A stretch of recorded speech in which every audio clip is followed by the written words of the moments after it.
There are winners and there are losers. There are moments and there are seasons. Sports, it brings out the best in us and it brings us together. We compete, we overcome, we triumph. But tonight we're going to celebrate. So it's my pleasure to welcome all of you to the Houston Sports Awards. Greatness. Defined as notable, remarkable, or exceptionally outstanding. But what is greatness? What is it that separates the ordinary from the great? One might say a big difference is having a dream and doing whatever it takes to achieve that dream. Like a little boy in Nigeria who up until the age of 17 had never touched a basketball. Recruited by the University of Houston, transforming the team into a global sensation, Phi Slamma Jamma, taking them to 2 NCAA championship games. The first draft pick of the Houston Rockets in 1984, taking them to back-to-back NBA championships. 2-time NBA Finals MVP, 12-time NBA All-Star, Basketball Hall of Famer. That's what dreams can achieve. What about hard work and dedication? Helping his father on paper routes and realizing at a young age what hard work was. After graduating Alpine High School, was drafted by the New York Mets in the 12th round.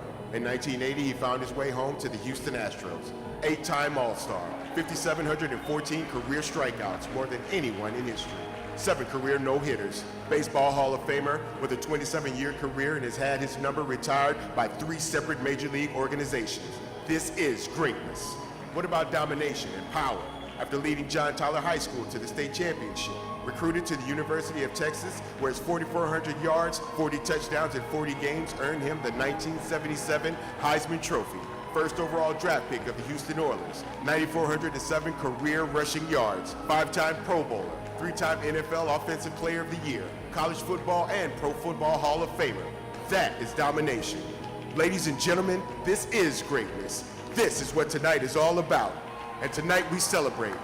Now stand up and put your hands together for Akeem Olajuwon, Nolan Ryan, and Earl Campbell. Just a young girl.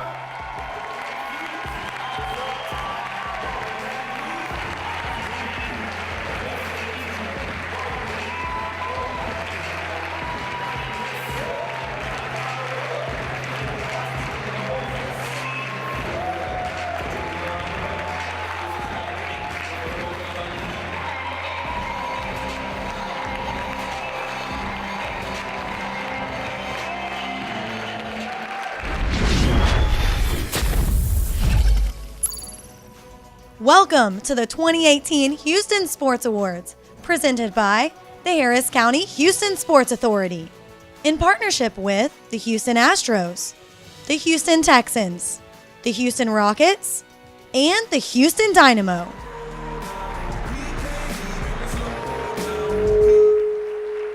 Hello, everybody. Boy, it's a real pleasure being here tonight with you because what a great program we have for you. Especially when you think about the role that sports plays in the community. And you take Houston, for example. This is the first annual Houston Sports Award banquet, and you wonder why we didn't do this more often.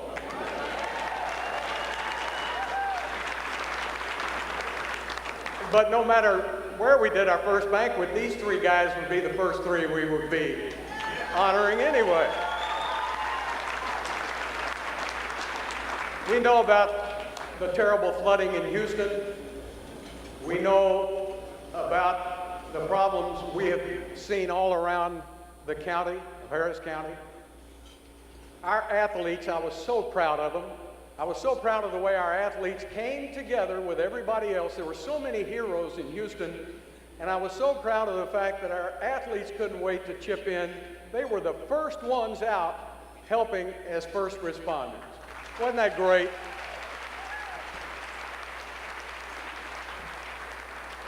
But it's what brings and galvanizes a city. It's what brings us together as people. Sports has always been able to do that in our lives. It's the one thing that brings us, it's the great unifier that brings us together. And during the flooding, how about those Houston Astros? Did they...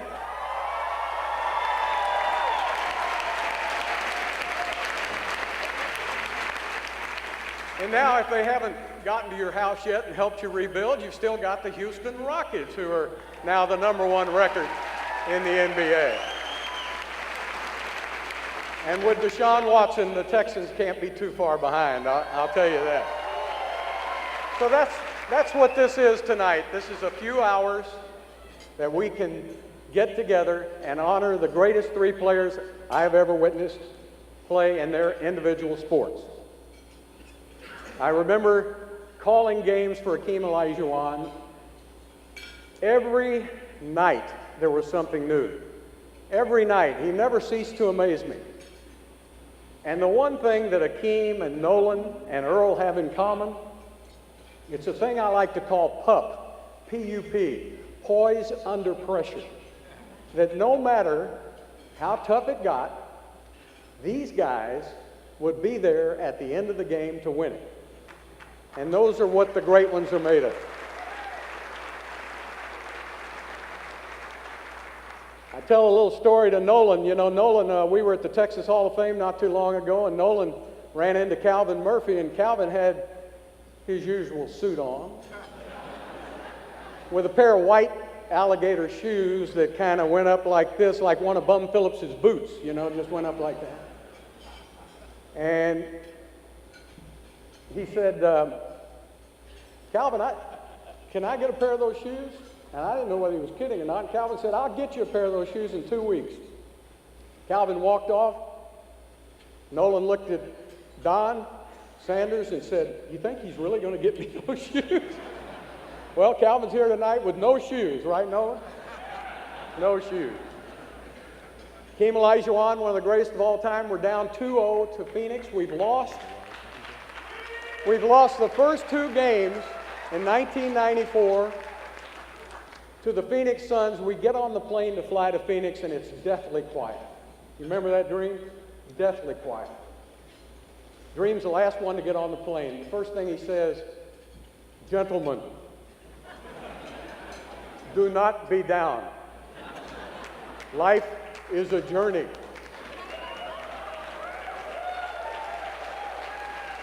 Weren't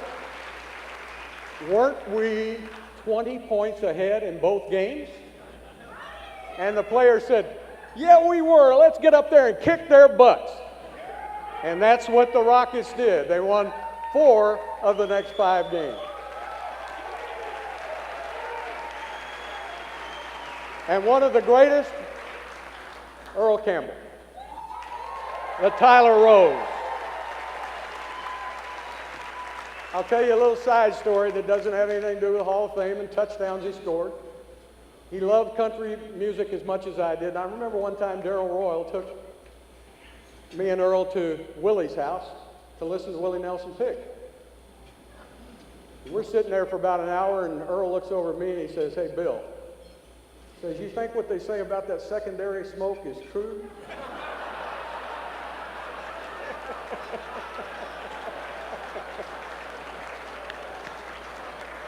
So, ladies and gentlemen, we're here to have a good time tonight. Enjoy yourselves.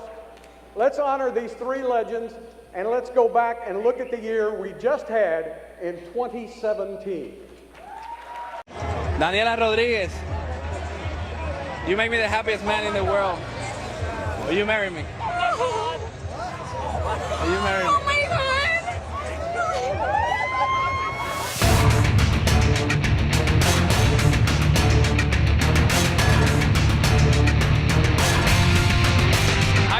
And snap ball loose, still loose, into the end zone. One way or another, this is going to be points for Cy Fair. It'll be a touchdown. First down for Riddle, who lost the football. Scooped up by Anthony Wheeler. And Anthony Wheeler rumbles in for a touchdown.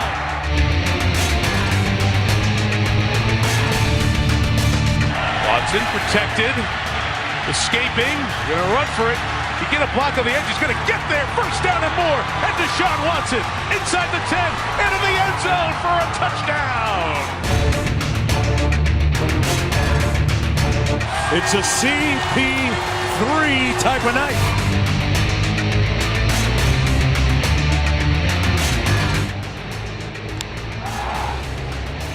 pitch, and Altuve drives this one. Here's the 1-1. Ball's belted to left. That ball's got a chance. Make it 3.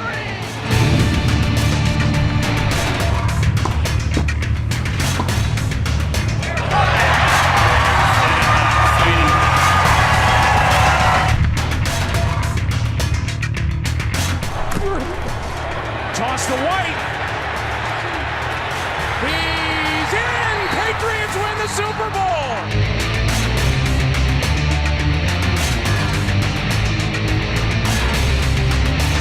The base hit. Fisher around third and coming home. The throw to the plate. Not in time. Astros win. Astros win. And here comes Watson, and he finds Miller. Here's number 5. Just tied the rookie quarterback record. In the corner, Gordon steps right, shoots for the win, and he gets it! Eric Gordon beats the buzzer! The right, he'll try and keep it in play. He does so on the byline. Sanchez, it's goal opportunity. At least has to score, and he does. Albert Ellis. Passer Hopkins. Oh my goodness! Did he catch that? Did he catch that?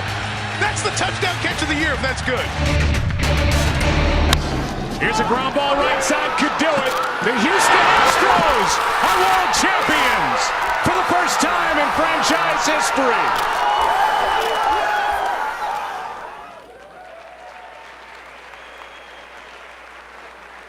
That certainly was a great year. I am Seth Payne, former Houston Texan, and I'll be honest with you. I had to clear a lot of space on my schedule to get here tonight. I'm humbled to be here, but they said, Seth, can you do some things with me? I said, on one condition.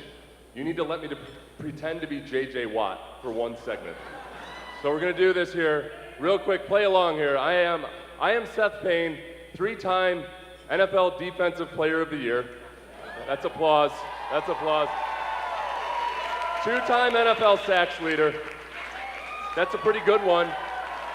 And I raised $37 million for Hurricane Harvey relief this year.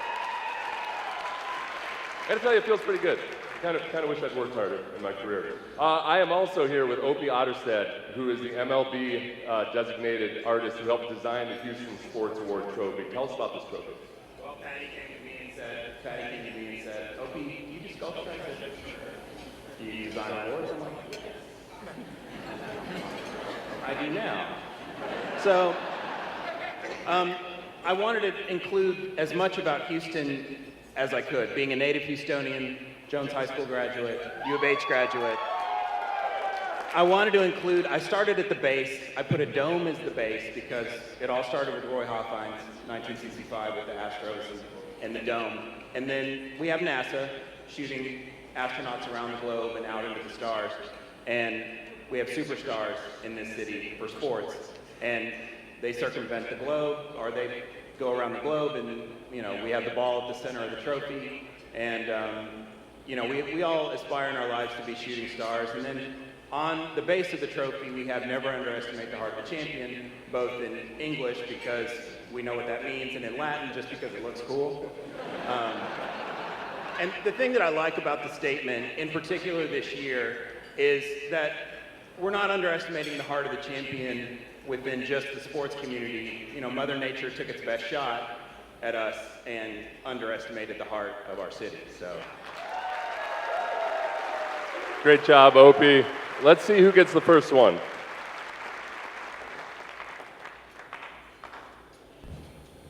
Here to present the Houston Sports Awards Event of the Year are former Houston Texans Chester Pitts and Kylie Wall.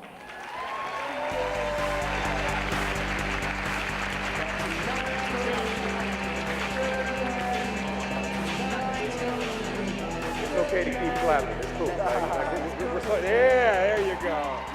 Thank you. Kylie, bro, did you see that trophy? Where were those trophies back when you and I were playing? Dude, stuff like that. No doubt. Where's an event like this back when we were playing? I mean, I come here, we haven't even put out the first award, and I'm already ready to buy my ticket for next year. Absolutely. There's no way we're not going to be here for next year. But while we're on the subject of fancy events and cool happenings, there are certain things that have happened in your life and just unforgettable happenings that occurred. that they stay with you forever. You just can't let them go. They're fantastic experiences, and you truly never forget them. And we experience these magnificent events, not just as individuals, but as a member of a united community, as Houstonians.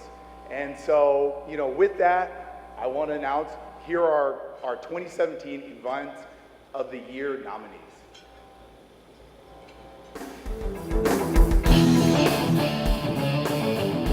The Astros Championship Parade.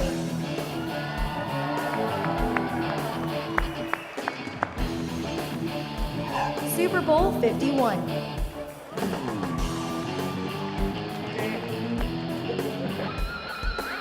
The 2017 World Series.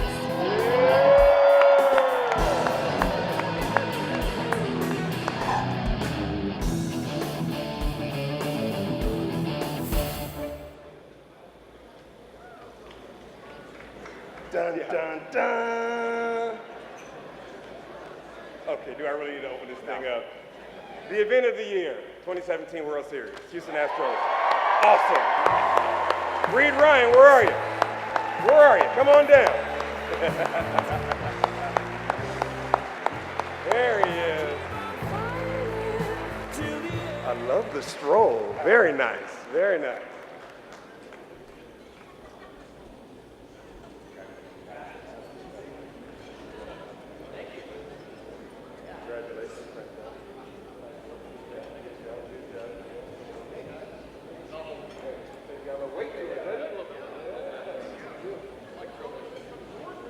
On behalf of the Astros, very pleased to accept this award. The World Series was an incredible event. We went through the Boston Red Sox, we went through the New York Yankees, and we went through the Los Angeles Dodgers. There you go. And Game 2 and Game 5 were among the most epic games ever played in baseball history, and thank goodness we won the series.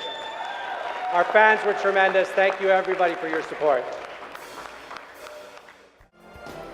Please welcome the voices of Houston Texans, Mark Vandermeer and Heisman Trophy winner, Andre Ware.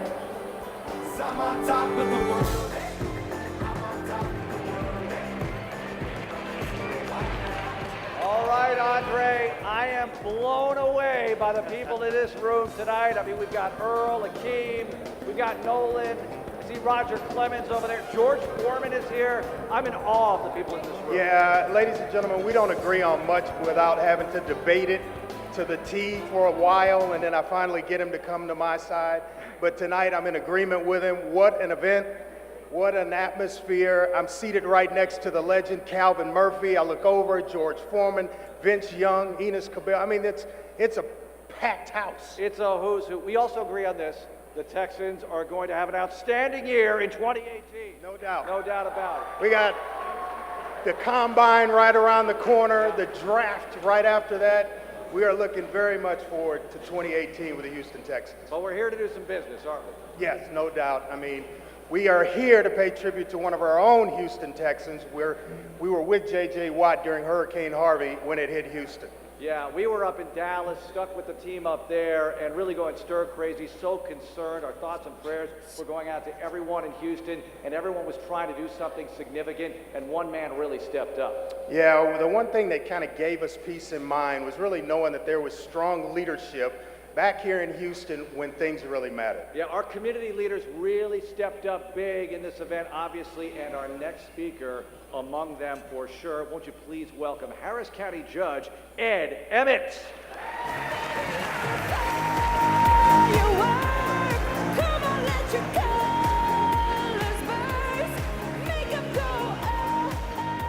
Well, good evening.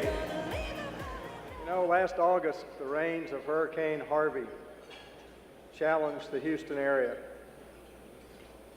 But there's a man named J.J. Watt who rose to meet that challenge. And J.J. created a fund, and he inspired others, and he asked people to give. And he thought he was going to raise $1 million. Well, people listen to J.J., and people respect J.J. Watt. And he raised $37 million.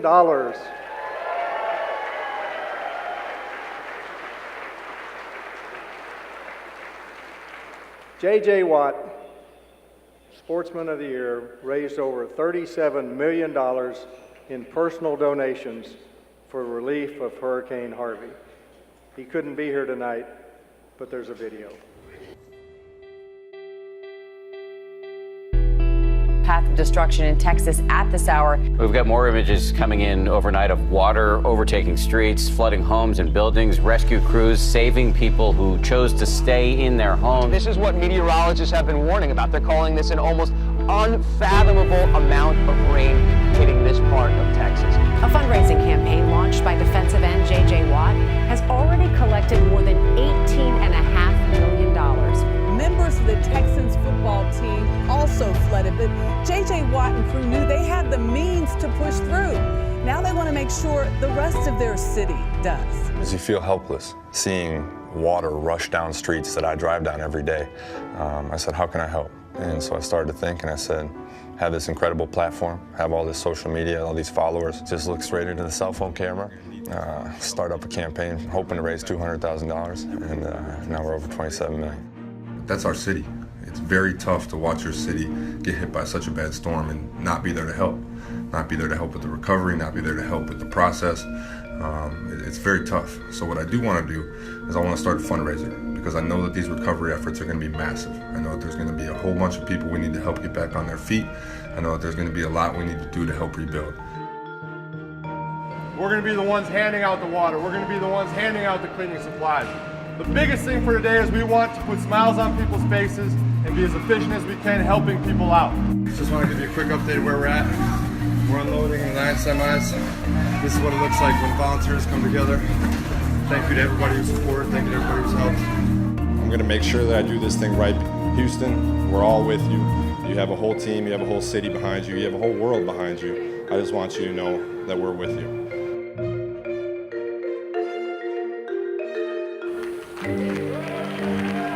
Ladies and gentlemen, your 2018 Academy Sports and Outdoors Sportsmanship Award recipient, J.J. Watt. Well, I wish so badly that I could be there tonight. I'm so extremely humbled and honored to be receiving this award. I appreciate it so much. I understand you guys are honoring the great 34s of Houston tonight, Akeem, Nolan, and Earl. 3 of my absolute legends, 3 people that I look up to so much, even before I got down here to Houston. But once I did get down here and see how big of an impact they had on this city and how many people they made happy throughout their careers, all I want to do is try and emulate that throughout my career. So congratulations to you guys. It's an honor to even be in the same room or in the same breath as you. So I appreciate that. And as to this award, I just want to say thank you to everybody who donated, to everybody in the city of Houston. This is so much bigger than just myself. This is about an entire city coming together as one, lifting each other up in some of their most difficult times. So I appreciate the award. I accept it on behalf of everybody who donated, on behalf of everybody who poured their heart and soul into these recovery efforts and who are going to continue to do that throughout the years to come, because there's so much work left to do and we're going to keep doing it. So thank you so much, Houston. I couldn't ask for a better place to call home. I love you. Thank you. Everybody have a great night. Ladies and gentlemen, Mark Vandermeer and Andre Ware. Ladies and gentlemen, thank you. You can't think of Earl Campbell without simultaneously thinking of Love You Blue and the Tyler Rose. As a fellow Heisman Trophy winner, I'm especially excited to honor Earl. In the sport where defenses historically punish the offense, Earl Campbell turned football on its head by taking the punishment to the defenders. Earl was as tough and as courageous as they came.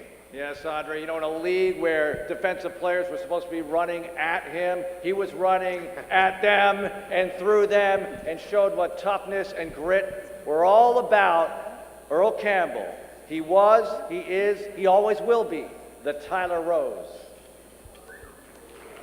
Please welcome from America's Got Talent, R.L. Bell and Deep Soul.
Please welcome from your Love Ya Blue Houston Oilers, Dan Pastorini.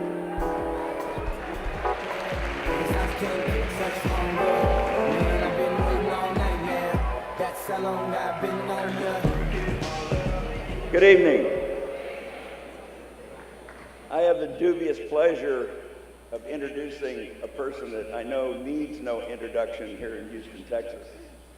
He was part of the greatest era in football in the history of this town in Love You Blue in 1978 and 79.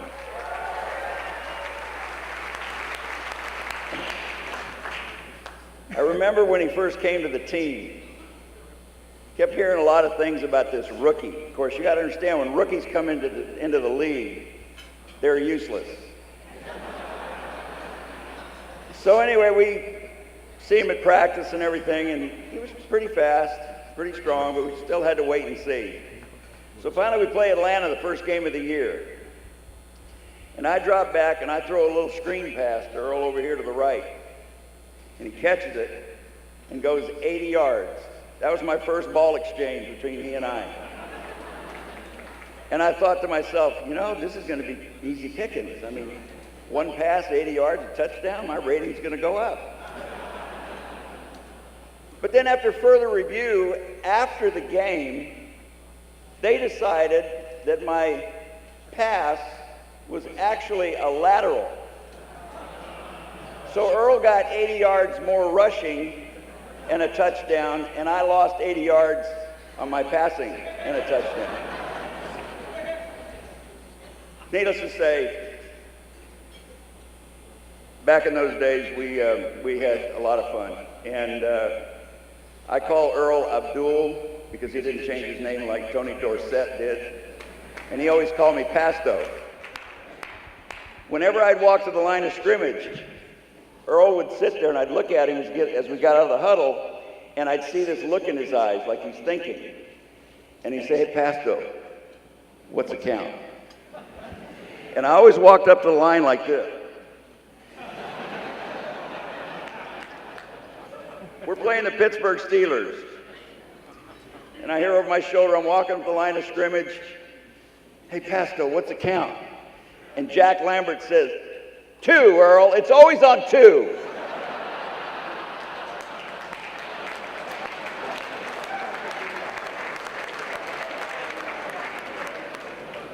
I'll tell you, we never understood why Bum drafted him, whether it was because of his talent or because he knew Willie Nelson. I'll tell you what, the first time I met this kid, and he was a kid to me, I went up and congratulated him. The first thing he did with his bonus money was buy his mama a home.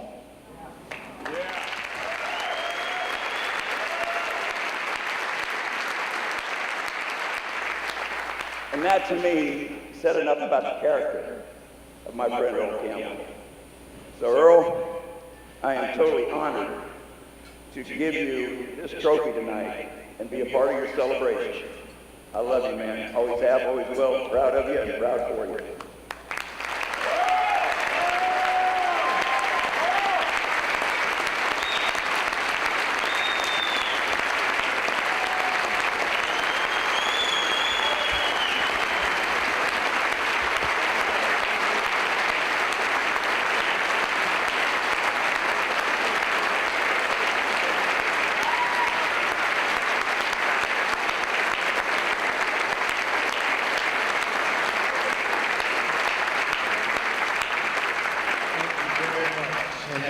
well deserved, I would say. Yeah, I've gotten a chance to do some pretty exciting things in my life, but right now sitting next to the legend, the Tyler Rose, is ranks right at the top of them. Thank you. You played your very first state championship game in the Astrodome. You were drafted by the Oilers and played pretty much the significant portion of your pro career here in the city of Houston. What's your most memorable moment, football moment in the city? How you all doing?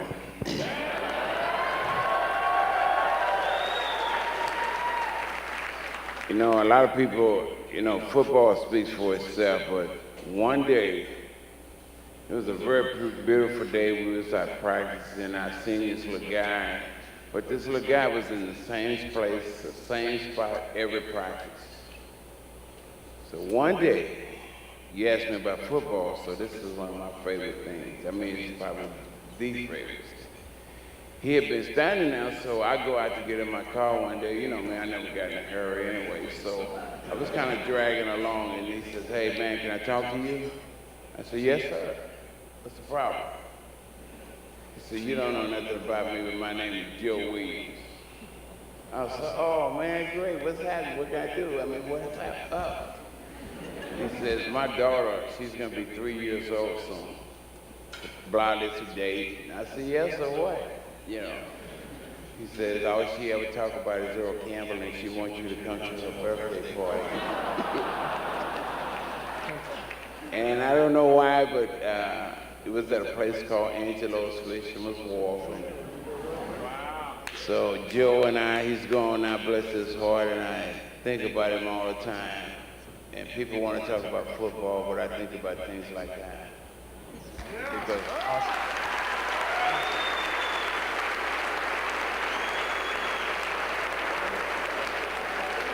Now, I am going to circle back to football because I'm kind of a historian in the sport. I love to study it, and I remember having a conversation with Jack Tatum one time.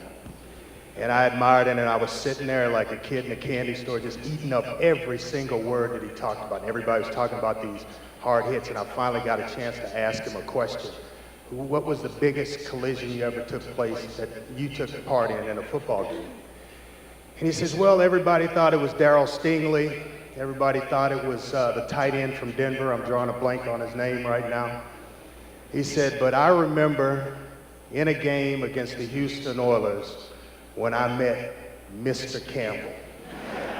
And he showed you and paid you a tremendous amount of respect. What do you remember from that game against Jack Tatum, the late Jack Tatum? I remember, and Pastor Rainey's gone now, but we put that play in, and Carpenter was the wingman on the left side.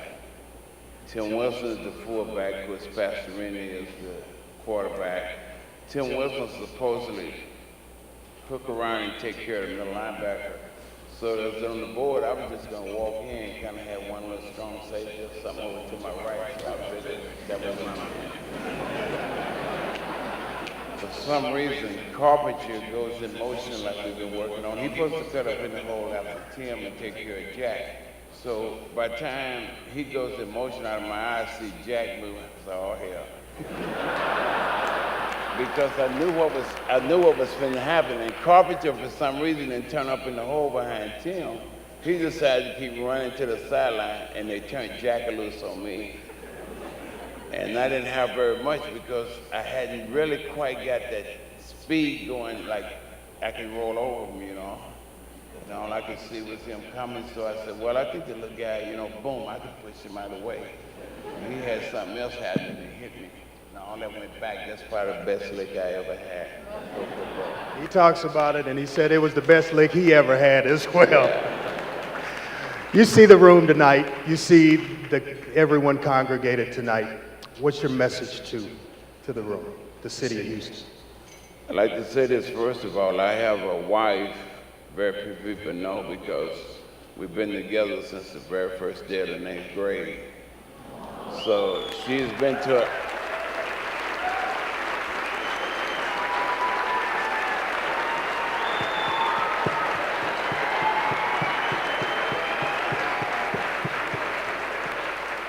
a lot of people see me and a lot of people ask me, are you married? I said, yeah, I'm married. Well, you don't have on a ring. I said, well, I played golf one time before I got older and I lost it. So. But anyway, that's my wife, and we have 2 boys. And a lot of the time, everybody only hear about Earl, so I want everybody to know, yes, I do have a wife and a family, but in public, it's always just me and another guy, so people wonder about that, but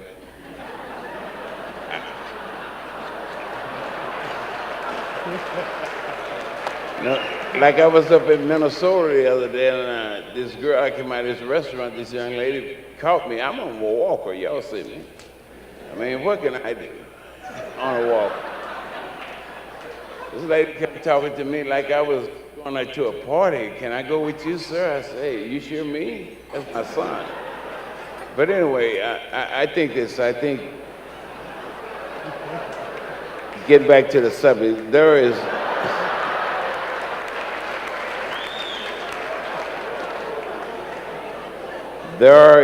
and thank God for this, because there is nothing like in the world being Earl Campbell.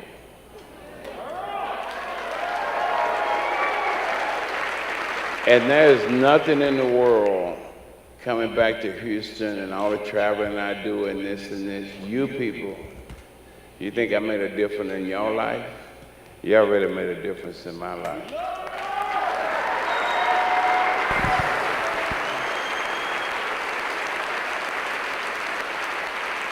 And it's like, I'm a big believer in Jesus Christ, so it's like God went before me. It's like God went before me, which I know, and he like worked out everything. I mean, I come from a family of 7 boys and 4 girls. My father dies when I'm in the 5th grade. My mother raised 11 kids.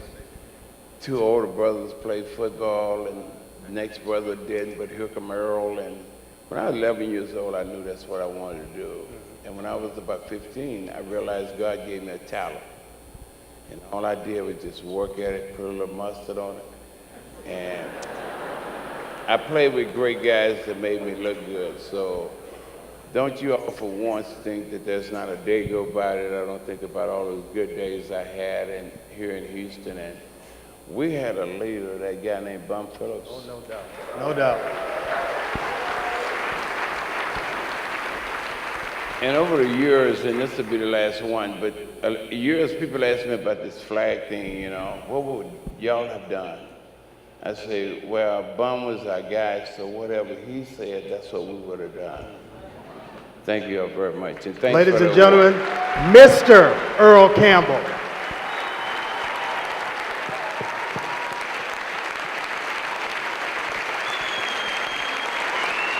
The Houston Sports Awards are brought to you in part by Powerade, Power Through, Diamond Cutters International, Committed to Love, Academy Sports and Outdoors, Right Stuff, Low Price, Papa John's, better ingredients, better pizza, Papa John's, and by Andrews Kurth Kenyon. Welcome back to the 2018 Houston Sports Awards.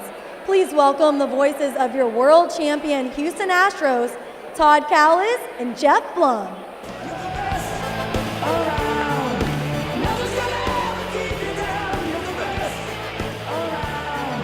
What a night, what a crowd. So happy to be here. The who's who of Houston sports is here. I mean, Blummer, look at all these. You look at them, Todd. What a ride it has been this year. Tonight is the perfect way to celebrate all these great achievements. It has been great. Todd and I were privileged and lucky enough to have a great seat to watch this championship ride.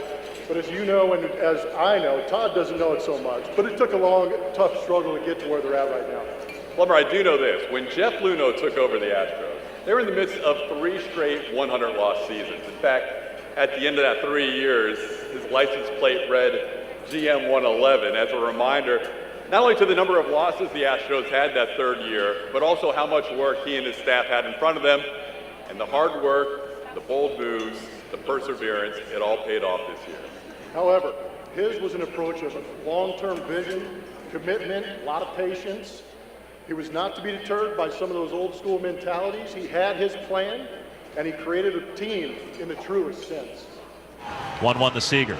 Slider, that's popped up. Shallow center field. Correa is out, calling everyone off. He's there, makes the catch, and that is the ball game.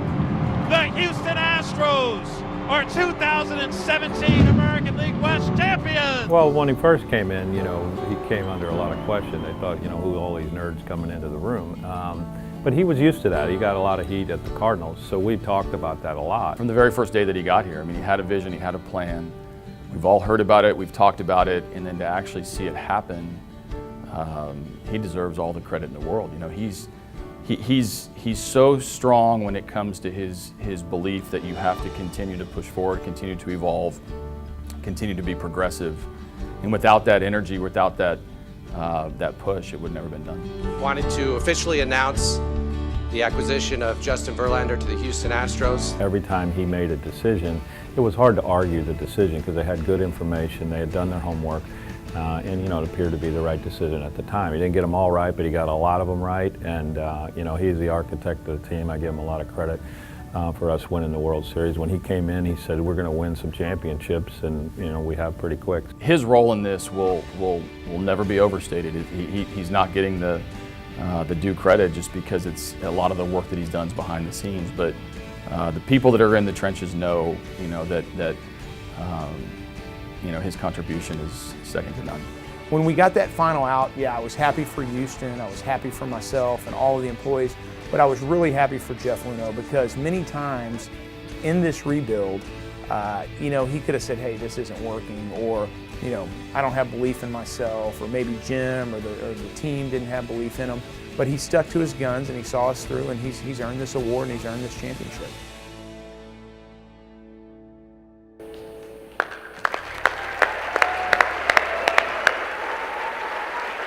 He started from the bottom, now we're here. It is our pleasure to welcome the Houston Sports Award Executive of the Year, the General Manager of your World Champion Astros, Jeff Luhnow.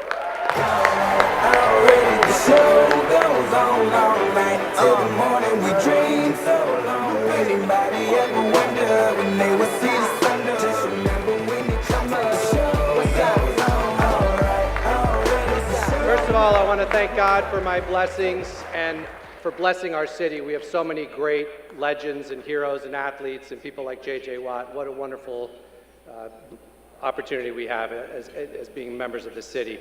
I want to thank my wife, Gina. Losing 111 games is tough on executives. It's tougher on spouses, trust me. Thank you for your support through all of that. I really want to thank Jim Crane and the ownership group. This is really his vision. I was here to implement it with other people. And there were times when the going got tough and it would have been easy for Jim to pull the plug or change directions, but he stayed the course and it paid off. These awards are not individual awards, they're organization awards. And we have a lot of people in our front office, some of whom are here tonight. Mike Elias, some of who are not here, Brandon Taubman, Mike Fast, Sig Meidel, Kevin Goldstein, Ozzo Campo. A lot of people that contributed that you don't hear about that contributed to this and have been in the trenches with me. And I really appreciate their work. I also want to thank AJ and Dave Hudgens and the rest of our coaching staff. We had the best coaching staff in baseball last year. That's why we won the World Series. And finally, I want to thank our fans. You fans have been amazing, and I know a lot more showed up in the last few years, but we had a core group of fans that stuck with us all the way through those years, and God bless them. And you know what? The plan was never to win one, it was to win more than one, so let's keep it going. And obviously the Astros achieved the ultimate success that the other teams in Houston want to. I'm at the Texans table now, where we have Cal McNair, Vice Chairman of the Texans. And this is one thing I'll say about the McNair family. When they hire a former Belichick assistant, he stays hired, unlike the Indianapolis Colts. So, well, you're owing the Colts? No, that's a cheer. Bill O'Brien is that coach. Bill O'Brien, when Bill O'Brien was hired in 2013, I'd been out of football 7 years. The Texans had fired me 7 years before. And Bill O'Brien called me up to tell me, Seth, you're still fired. And I just want you to know I'm available. I'm still out there. I've got a Fitbit. I can bench press 225 pounds several times. And as we honor Jeff Luhnow tonight, just so you can get a look at him, the new general manager of the Houston Texans is in attendance tonight, Brian Gaine. Brian, we are an impatient fan base. We just saw the Astros win a World Series. I know free agency doesn't begin until March. You can't sign any big-time free agents until March, but why haven't you signed any big-time free agents yet? That's Brian Gaine, new general manager of the Houston Texans. And now coming to the stage, we have George Foreman and a brand new coach of the Houston Dash.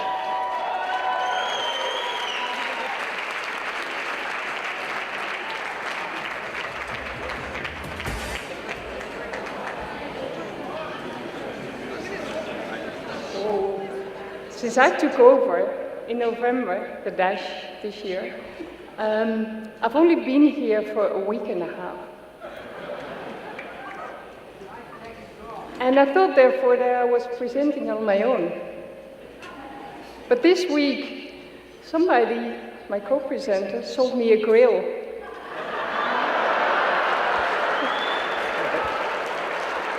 So ask him to come up here to present this with me.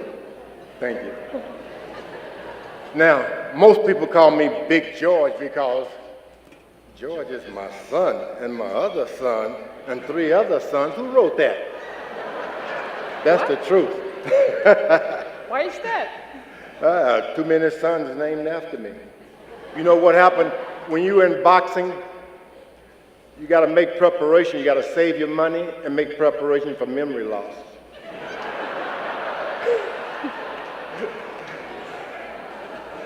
So, well, I think that I'm gonna call you Vera then. That's good, I'll take it. Okay. Now let's move on.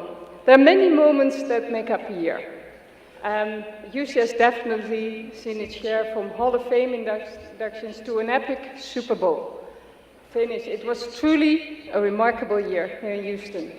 From my first experience were that I was told what happened this year in Houston, and that was magic.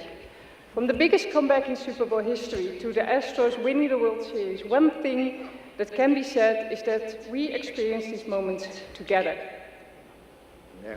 Look, what's really remarkable is amongst all these professional sports moments, a high school homecoming queen who kicked the winning field goal is nominated tonight.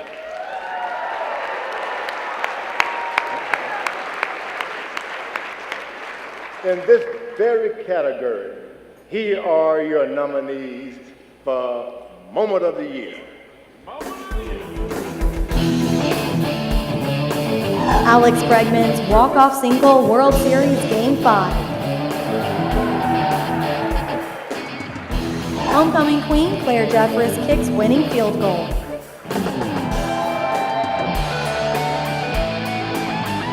Jeff Bagwell's Hall of Fame induction.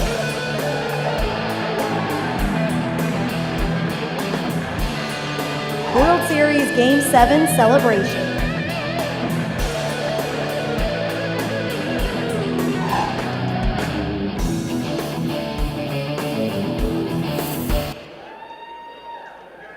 Now, the winner. Moment of the year is Alex Bregman, walk-off single, 2017 World Series Game 5, Moment of the Year.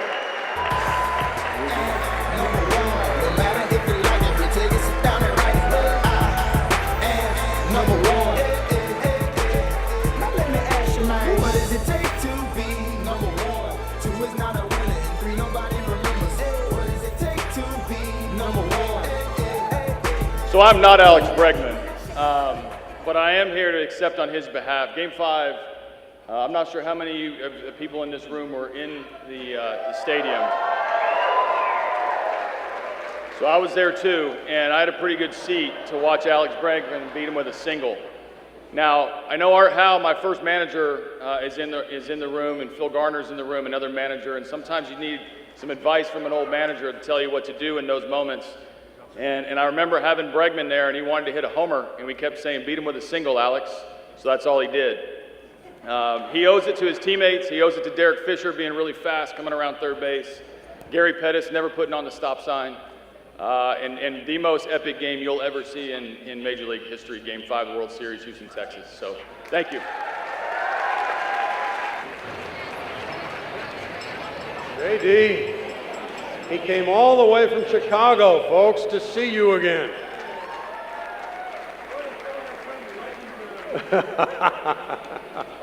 Come on over here, this one.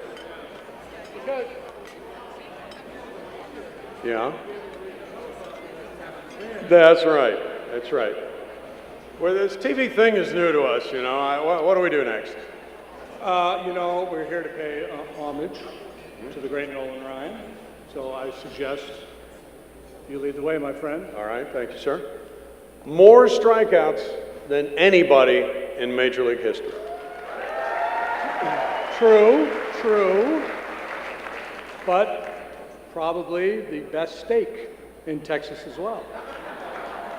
You may have enjoyed some here tonight. Regularly threw pitches over 100 miles per hour. Cannot dispute that. Cannot dispute that a bit. Maybe the best steak in the entire country. His number was retired by 3 different teams.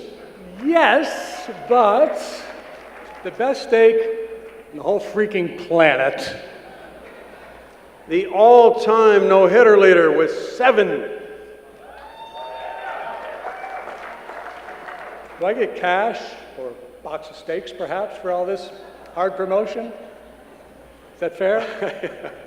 I'm just glad we only have one-sentence lines here. Yeah, they know who they're dealing with, don't they? The other guys came out here, they had these long, flowery speeches, and they let me talk about steak for 30 seconds. All kidding aside, it is a great pleasure to be here tonight as we pay tribute to these outstanding 34s. If I'd only known, you know, I wouldn't have been 43. Who knows where it would have ended up for me. But, you know, I had the great privilege of being a teammate of Nolan's for 3 years. I was at the beginning of my career. He was supposedly nearing the end of his. And then he went on to pitch 5 more years in Arlington. The year he left Houston, he went up to Arlington and led the American League in strikeouts. He struck out over 300 batters at the age of 42.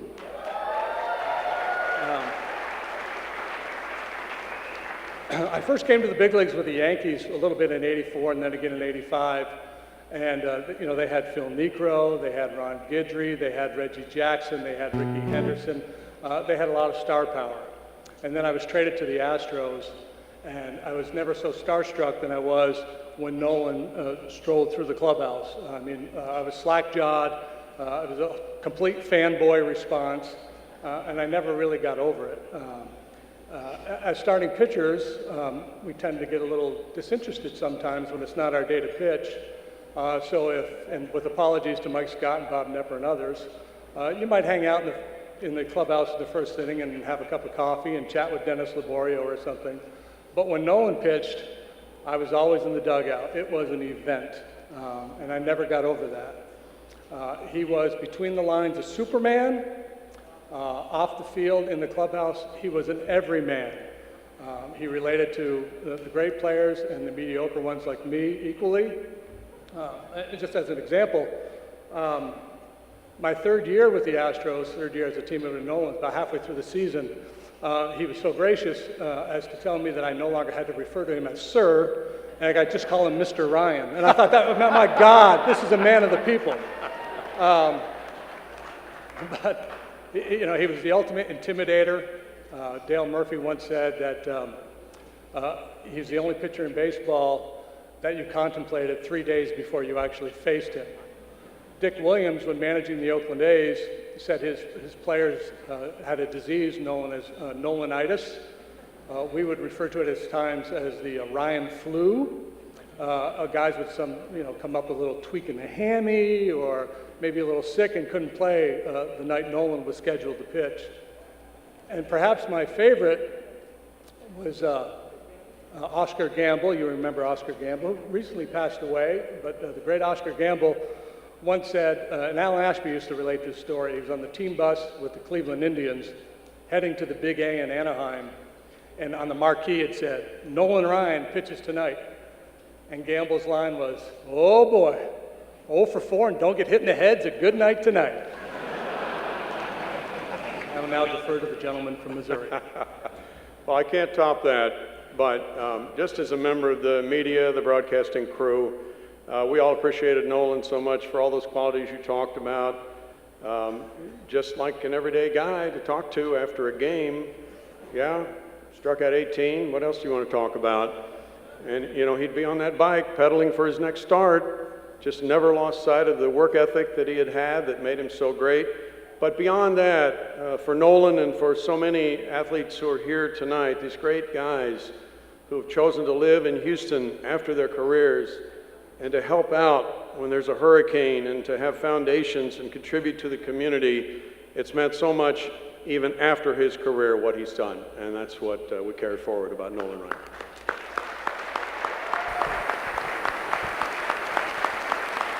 Ladies and gentlemen, please welcome 4-time Grammy Award-winning national recording artist and personal friend to Nolan, Steve Wariner.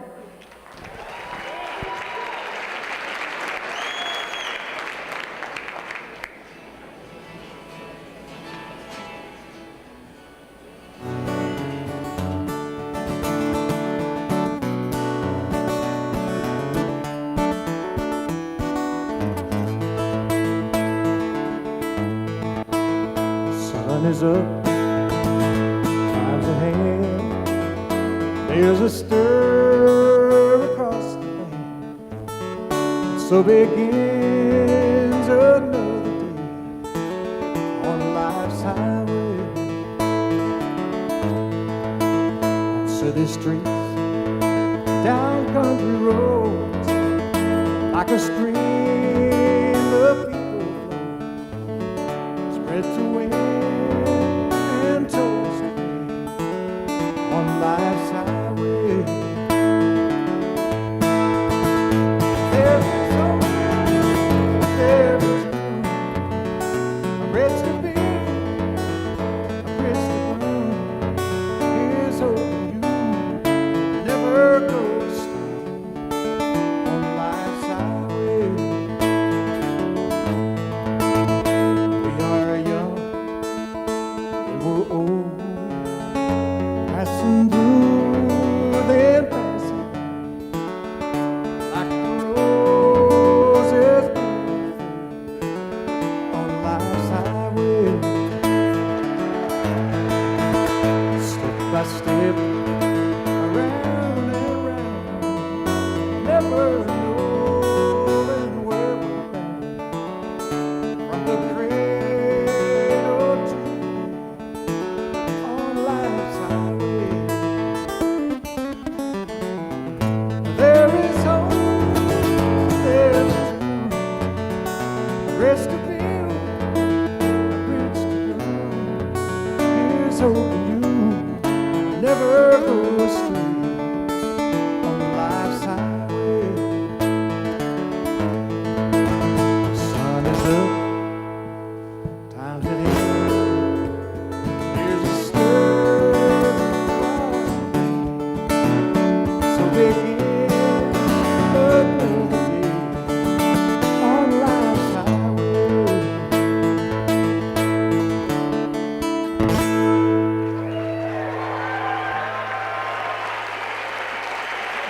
Thank you so much. Nolan, I'm mighty proud to say that I've got to share maybe a little bit of that highway with you through the years, and it's my honor now to introduce you to a couple of very good friends from the world champion Houston Astros, Nolan's son Reed Ryan, and my pal Don Sanders, ladies and gentlemen. Thank you, Steve. It is so great to be here tonight, and especially with my good friend, Mr. Don Sanders. You know, we've known Don since 1980 when my dad signed with the Houston Astros. Don was one of the minority owners with the team. And since that date, we've been both family friends and over the years, business partners. including starting the Round Rock Express and the Corpus Christi Hooks.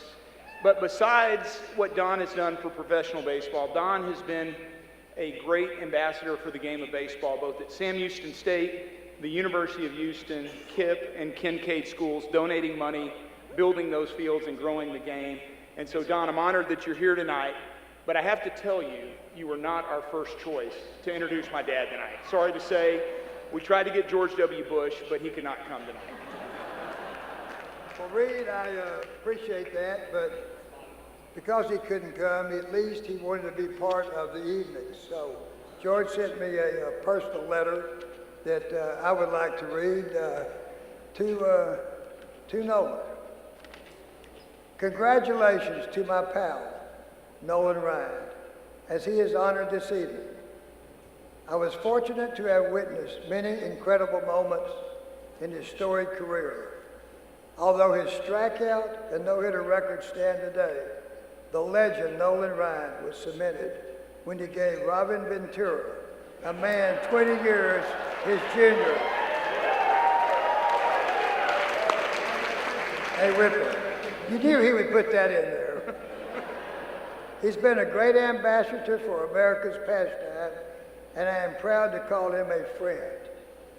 I don't know what it's like to be a Hall of Famer, but I do understand what it's like to be known by your number. So, to all of the legendary 34 being recognized tonight, congratulations on this well-deserved accolade from President 43. I thank Nolan, Earl, and Akeem for many contributions to your sport and to the Lone Star State. George W. Bush.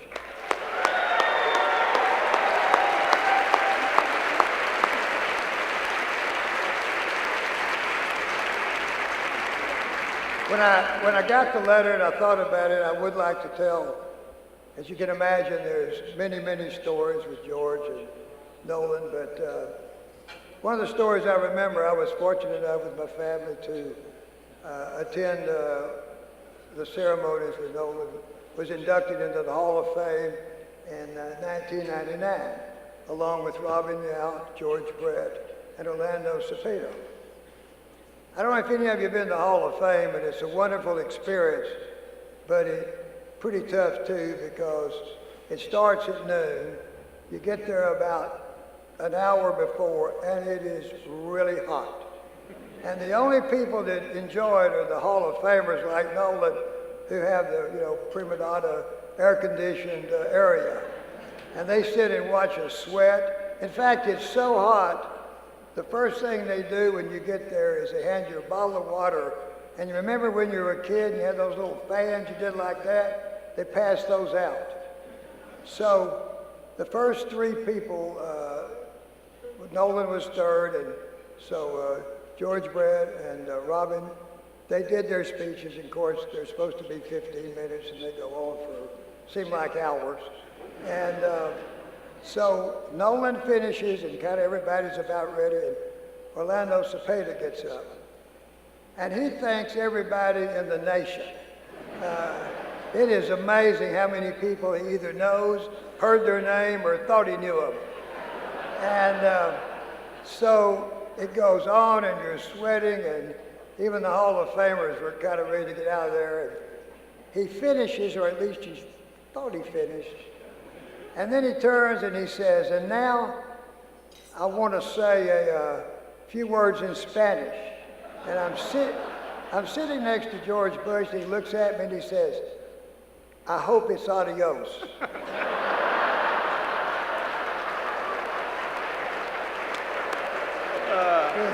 I'm sure everybody here is ready for Don and I to say adios as well. So with that, without further ado, you know him as a Hall of Famer. You know him as the all-time strikeout king. You know him for 324 wins, for 7 no-hitters. But my brother and sister and I know him as a Hall of Fame dad, my father, Mr. Nolan Ryan.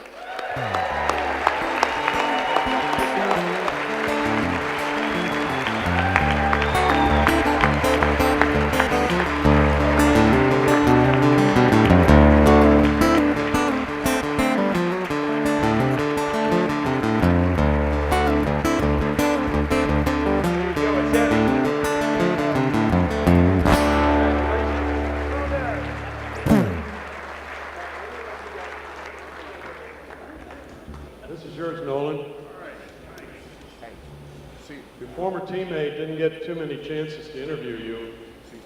So he has the first question for you. Well, before you ask the question, you know, we don't have any extra states or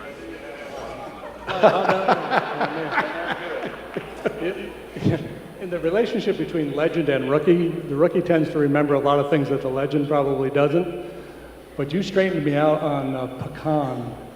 Because I remember my rookie year saying, "Hey, Big Jim, you find a place to live yet?" And I said, "Yeah, I'm living in Pecan Grove." And Nolan said, "What's a pecan?" And I said, "Well, you know, it's a little nut and they make pie out of it." He said, "Oh, you mean a pecan?" I went home that night, "Dear diary, Nolan told me how to say pecan." That is true. So my question, you know, I talked about the whole, you know, the rookie stars in the eyes. Was there anybody like that for you, either a teammate or somebody that was in the league when you came in? Very much so. When I was 19 years old when I walked into the clubhouse in New York with the Mets, and I remember looking around, and it was a veteran ball club, and I was thinking, what in the world am I doing here? And they all just sat and looked at me when I walked in, and I felt like, man. And one guy, a guy by the name of Jim Hickman, came over and introduced himself to me, and he was a veteran player at the end of his career, and welcomed me and told me if there's anything that I needed, he would take care of it. And so I really appreciated that, because he was the only player that did that. And so I never forgot that. And I wanted to make sure when the rookies came in that I hopefully made them feel welcome. You did. You and Ruth were great. And you know, these folks are the first family of baseball, not just here, but all around Major League Baseball. And when you were a young player back in the day and you came to Houston, Nolan embraced all of us. Ruth took care of all the ladies. They invited us out to their ranch over the All-Star break. They invited us to all these functions. They taught us basically how to be big leaguers. One thing I would like to say is, you know, Earl's wife's here tonight, and I'm really glad to see her. And Ruth, I started dating Ruth when she was 13, and what her mother was thinking, I don't know. And this is, we have celebrated our 50th anniversary. And oh, hear, hear, hear, hear.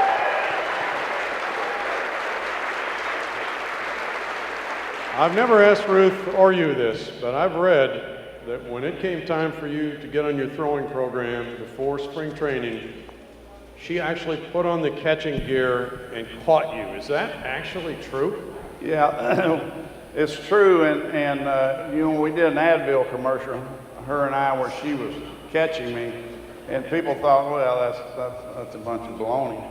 But I'll tell the story that one time I had a field at my house. We lived out in the country.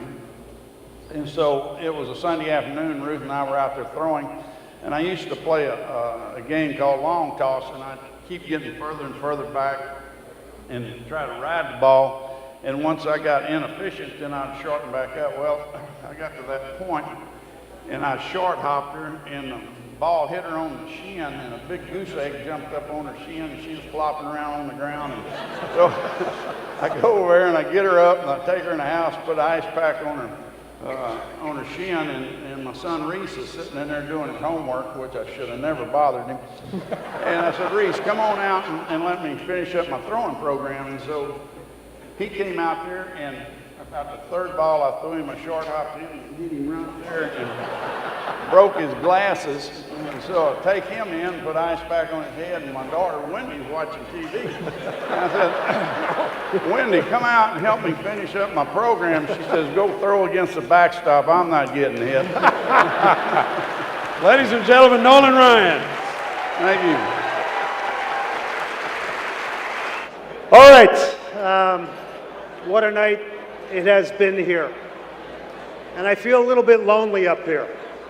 Mark Vandermeer's got his partner, Andre Ware, here.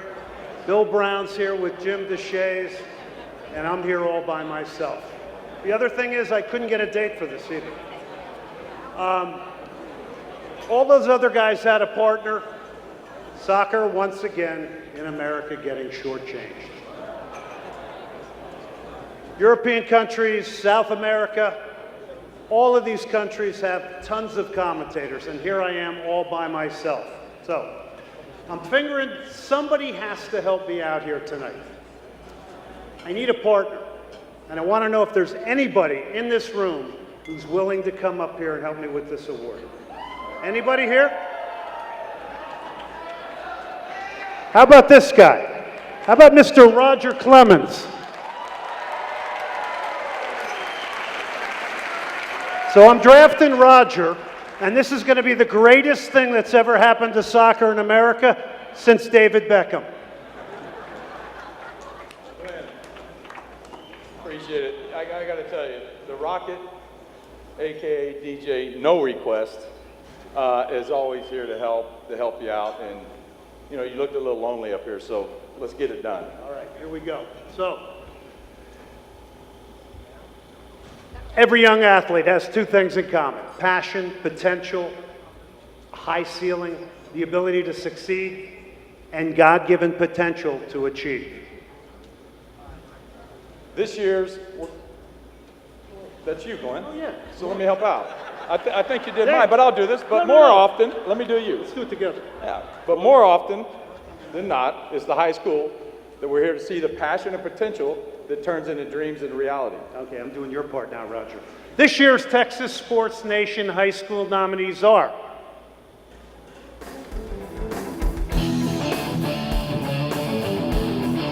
Charlie Collier, Barbers Hill High School.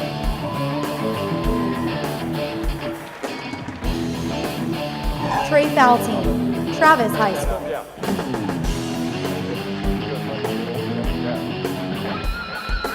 Grant Gunnell, St. Pius X High School.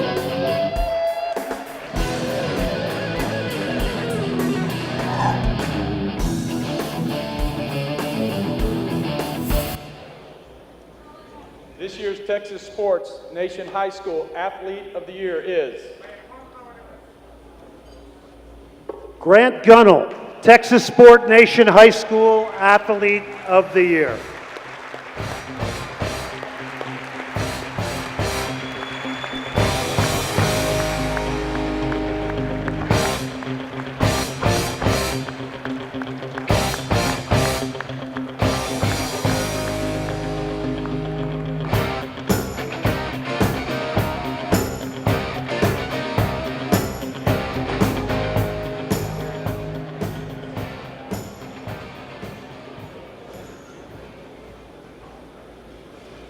Congratulations to Grant, and it's nice having company up here with Roger Clemens and Grant. So let's try this again. We're going to need to invite somebody else back up here. One more round of applause for Grant Gunnell and Roger Clemens. Yes, I am, yes, I am, yes, I am. I'm the man, I'm the man, I'm the man. I believe every lie that I ever told. So I'm still here by myself. So I got to ask somebody else to help me out. If you were in gym class back in high school, you remember picking teams, and you remember no one ever wanted to be picked last. You remember sometimes they didn't want to be on your team. So I'm going to ask for help one more time, and I think I got somebody who can help me on this one. Is there anybody else out there that wants to help me with the College Athlete of the Year? How about this guy, Vince Young?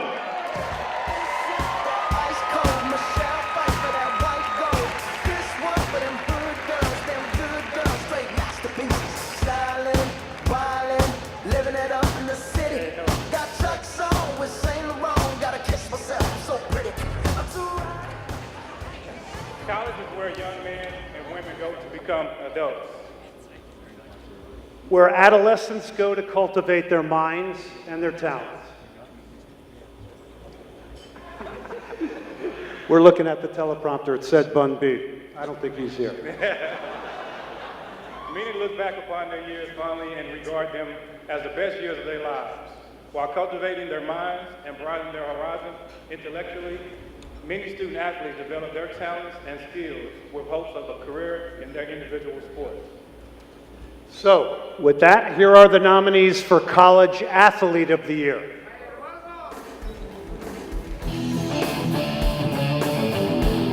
Justin Jackson, University of North Carolina. Nicole Mendez, University of Oklahoma.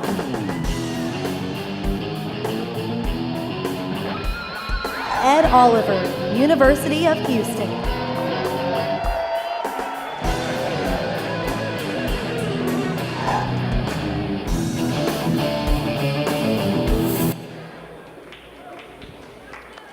Okay, so again it says Bun B, but this year's Houston Sports College Athlete of the Year is, and I'm going to let Vince. Go, Ed Oliver.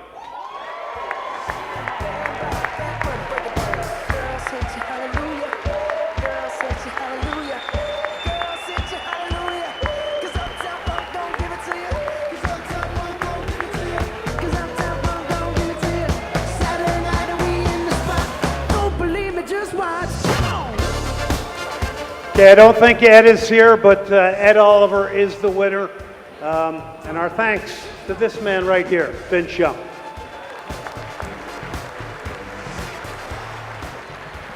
Without the fans, professional sports wouldn't be what they are today. And Houston has, hands down, the greatest fans in the world.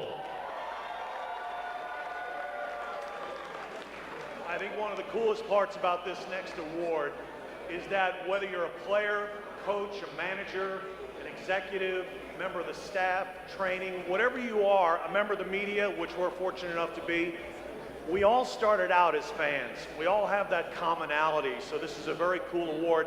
And one quick aside I just wanted to mention, because Nolan Ryan confirmed this with us on the Triple Threat before the festivities this evening, you are all a part of Houston sports history tonight. Nolan Ryan, Earl Campbell, and Akeem Olajuwon have never been at the same event together until tonight. Wherever you are, Earl Campbell, the first number I ever wore was 34 because of you, brother. So thank you, Earl Campbell. So tonight we honor and celebrate everyone in sports. It's only fitting that we recognize Houston's greatest fans. Here are the nominees for Fan of the Year.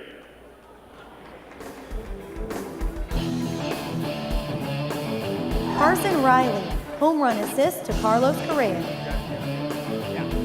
Jocelyn Kellogg and Madeline Roxburgh, the ultimate Rodeo Houston fans.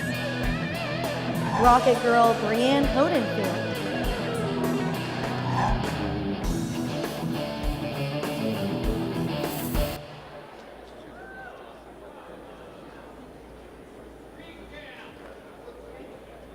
And the winner is Carson Riley.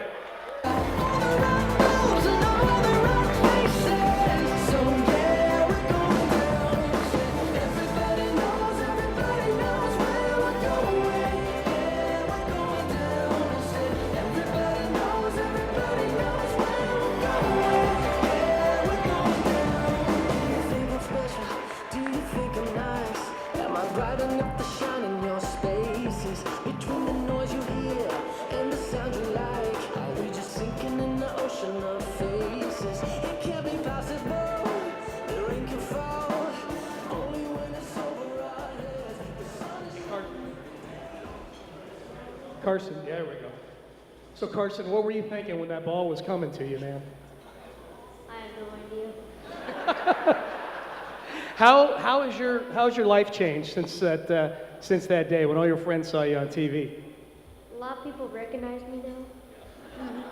And for people who don't know the backstory, I know that was a special day for you and your family. You had lost your brother Cade in an accident just a month before, and I know your family felt like Cade was with you guys there that day. What would Cade think of all this craziness going on right now? He would probably be up here instead of me. So. Ladies and gentlemen, Carson Riley.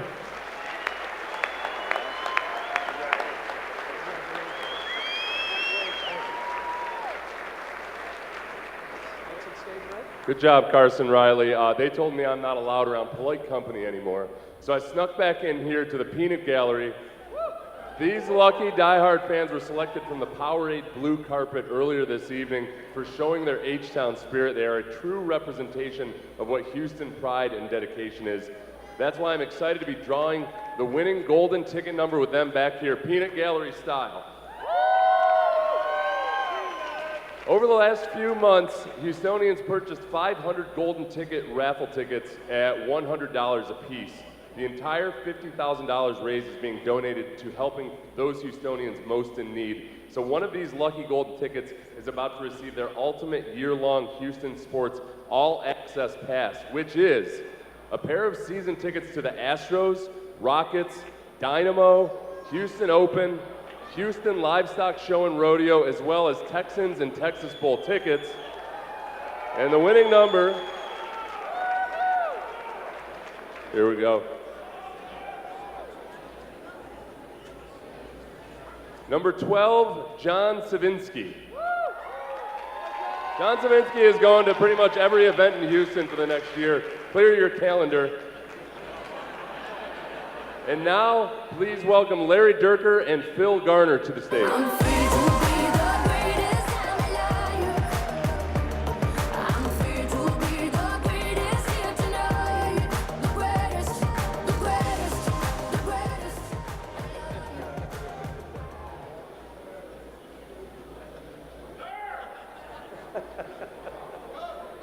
Okay.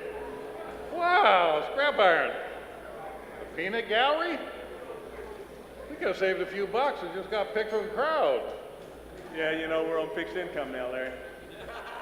Well, one thing I do know is Houston has seen produce some of the greatest coaches ever to lead a team. Bum Phillips, Rudy T, Gary Kubiak, and I see more luminaries out here in the first two rows of tables than I've seen under one roof in Houston in all my life.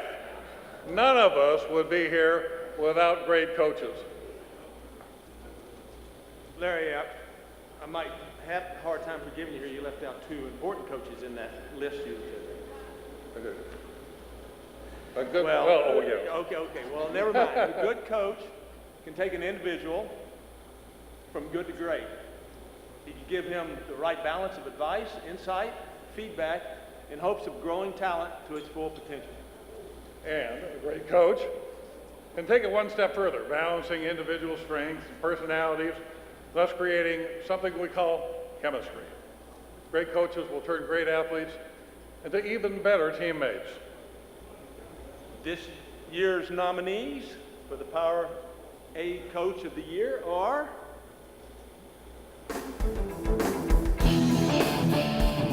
Wilmer Cabrera, Houston Dynamo.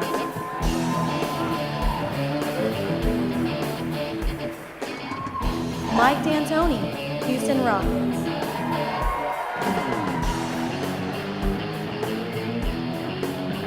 Richard Flores, Cy Falls High School.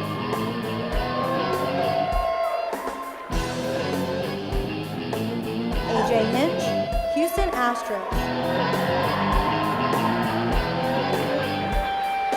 Ed Pajovsky, Cy Fair High School.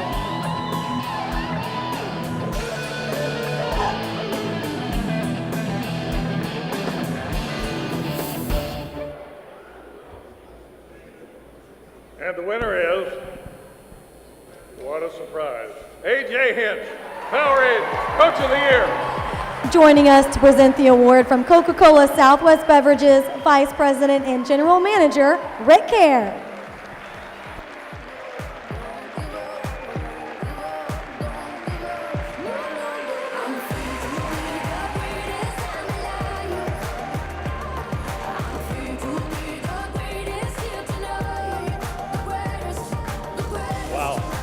What a night. First and foremost, a lot of thanks to go around the room. Thanks to the Houston Sports Authority for doing this incredible event. Thanks to the greats that are sprinkled throughout this room. I mean, can we talk about Earl Campbell and Nolan Ryan and Hakeem Olajuwon? Thank you for setting the standard of what Houston sports is all about. Incredible. As far as it goes with the Astros, I want to thank Jeff Luhnow over at Table 3 for believing in me. You hired me at a time where things weren't perfect around here, but you had a vision, and if I was part of that vision, I owe you great thanks for what you do for me. To the players, there's a couple players in here George Springer, I know, is in the room. Your World Series MVP is in the room. Jose Altuve made his way into the room as well. You know, coaching is about players. And when you have good players and great players, and as our coaches have here, it's amazing. A lot of managers in the room as well. Larry Dierker, Phil Garner, Art Howe, my first manager is in the room as well. So you guys paved the way for a lot of us. Last but not least, I want to thank my family. My wife Erin is in the room and at table 3. She thought being a wife of a player was crazy. Being a wife of a coach is just as crazy. And last but not least, you know, my father died 25 years ago to the day. And to share this award on this particular day in this city after this year means the world to me, and I'll forever be grateful.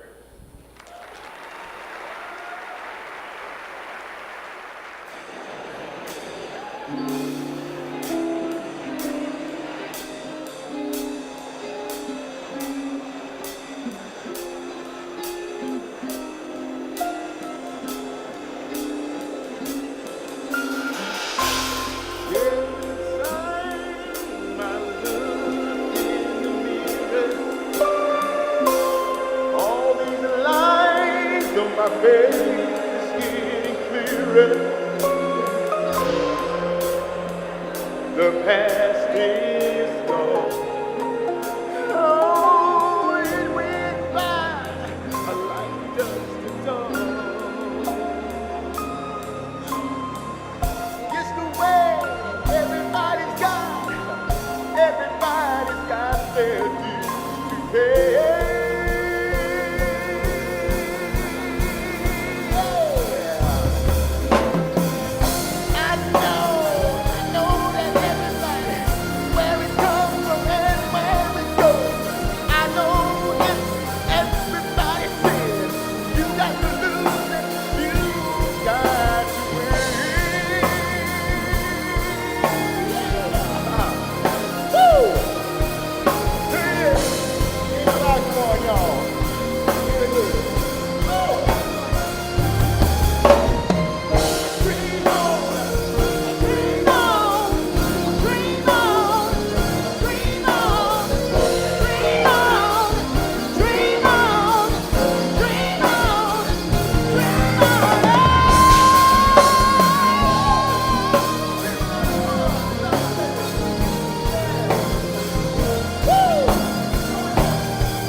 From the University of Houston and Phi Slamma Jamma, Ricky Winslow.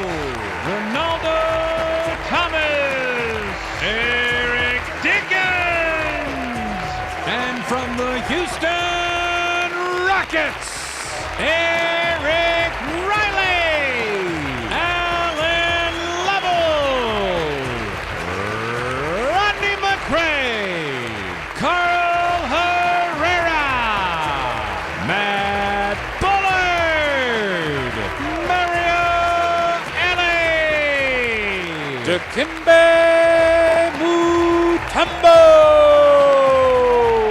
Clyde the Glide Drexler. And you never underestimate the heart of a champion, the head coach, Rudy Tomjanovich.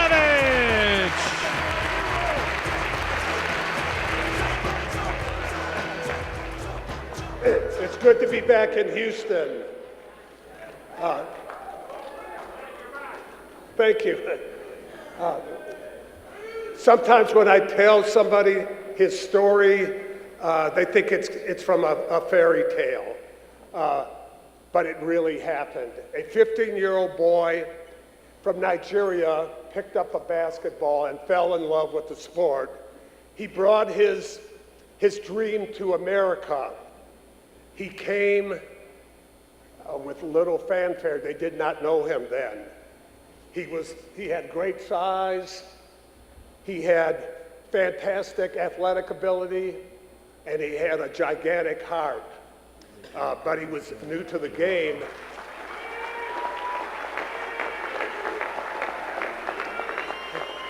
He was new to the game, so they suggested go play with more experienced players.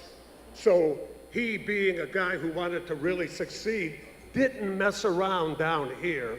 He went to the top. He went to play with the king, Moses Malone.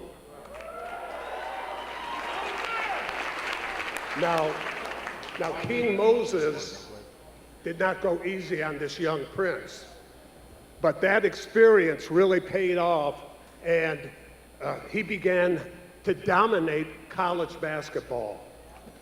And he, along with the great Clyde Drexler and the other Phi Slamma Jamma players, electrified college basketball with the 3 straight Final Fours and had 2 shots at the championship. The young prince then faced a big decision. Does he stay in school and go after another one, or does he turn pro? And his favorite team had a 50-50 chance to win the coin flip. He decided to go pro, and Commissioner Stern, on his first time on the podium, said, with the first pick in the 1984 draft, the Houston Rockets take Akeem Olajuwon from the...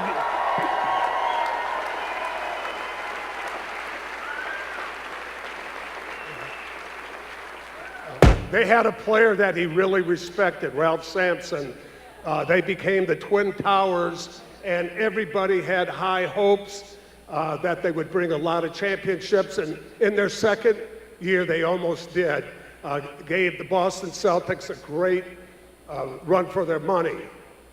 Unfortunately, Ralph had knee problems, and his career was cut short.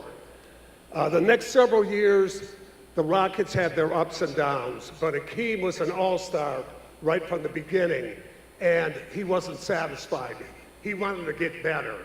He kept expanding his game. He added new things, and he worked on the things he already had.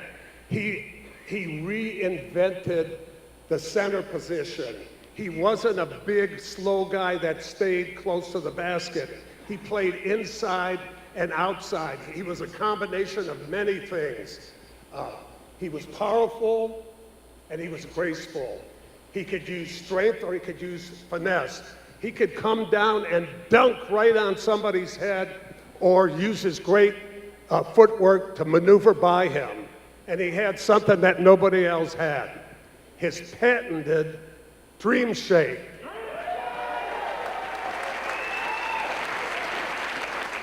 Now, on top of all that, he was a great defensive player. He was tremendous at blocking shots, and he could get out there on the floor and steal the ball from the guards.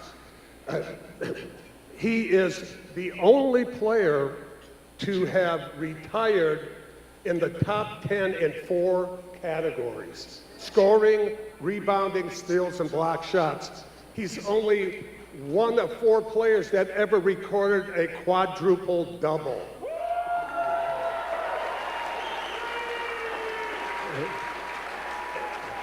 And I feel so blessed that I was there for his whole career. I saw him take those steps, do the hard work, where he transformed himself from that prince into the king. And in our first championship season, the league acknowledged that he was the king. The next year, he had some injuries, and he missed a lot of games. And they went and gave the MVP trophy to another great player. The thing was, Dream wasn't done with wearing the crown, so he went out and showed the whole world he was still the best, and the Rockets won back-to-back championships.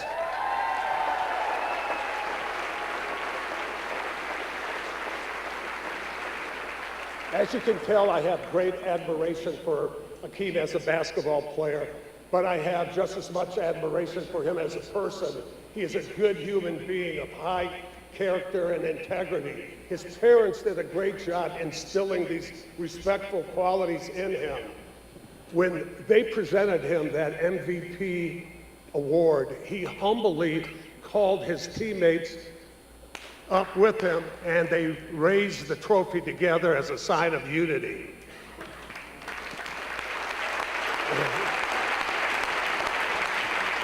When we won our second championship, they came out and interviewed him on the court. The first thing out of his mouth, they said, "How do you feel about this championship?" He said, "I'm happy for Clyde." That's the kind of guy he was. He cared about his teammates, and he cared about the fans. I also saw him grow as a spiritual person. He wasn't one of these guys that just talks the spiritual game. It is something in his everyday life, and I have to thank him because I used his example to help me on my spiritual path.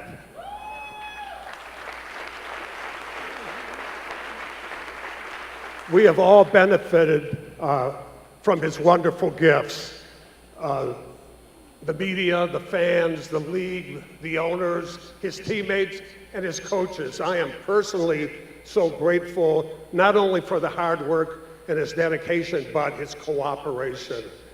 A coach cannot have success unless his best player buys into the system. Lastly, there never was a player like Hakeem.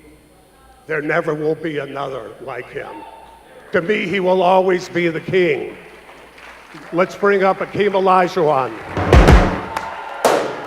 First things first, I'ma say all the words inside my head. I'm fired up and tired of the way that things have been. The way that things have been.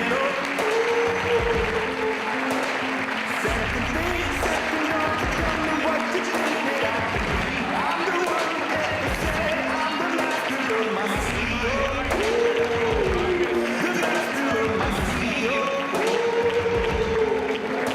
I was broken from my education, my soul in the masses. My own ways for the people that look at me to me, sugar me, and me say I'm hiding from the pain. Take a message from the pain, speak a message from the pain. See the beauty to the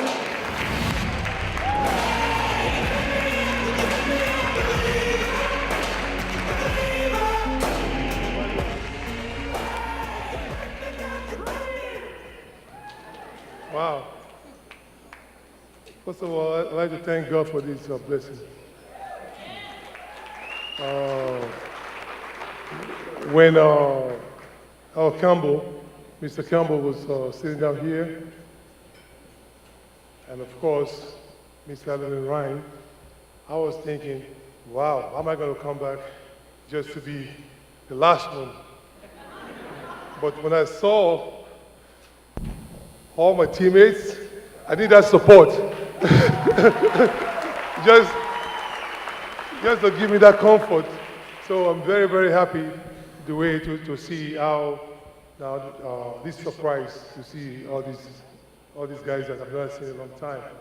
I saw you about 5 years ago, Ricky. I mean, just to see, I see Clyde every day. And Matt, I watch it on TV. So, but to see Ronaldo from college, my second year, he was a freshman. So it's a great pleasure for me, an opportunity to be able to see these guys again. And I'd like to thank the Rocket organization. I saw Mr. Les Alexander.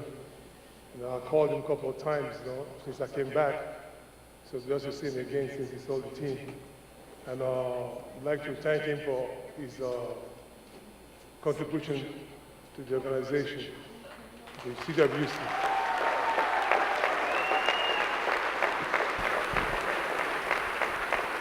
And when he handed the team over, he cannot sell it to anybody better than Tillman Fertitta. So we have a great owner also in Houston.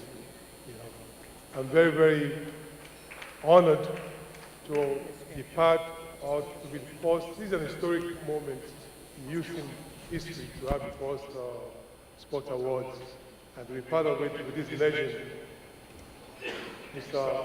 Trumbull and Mr. Ryan. I feel very fortunate.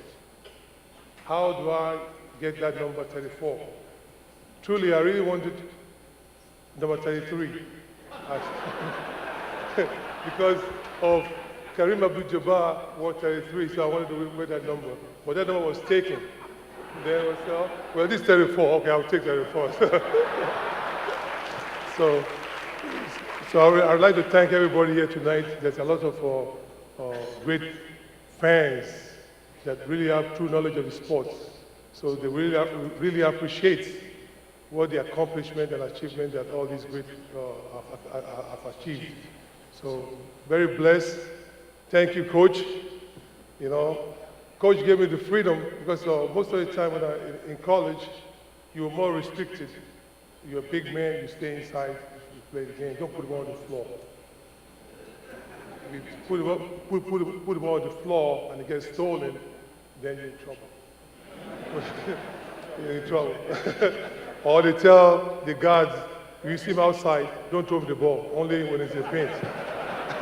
So I was restricted so much in college, but finally, Coach gave me that freedom. He had that trust that I can put him on the floor, even if I lost the ball sometimes, it's part of the game.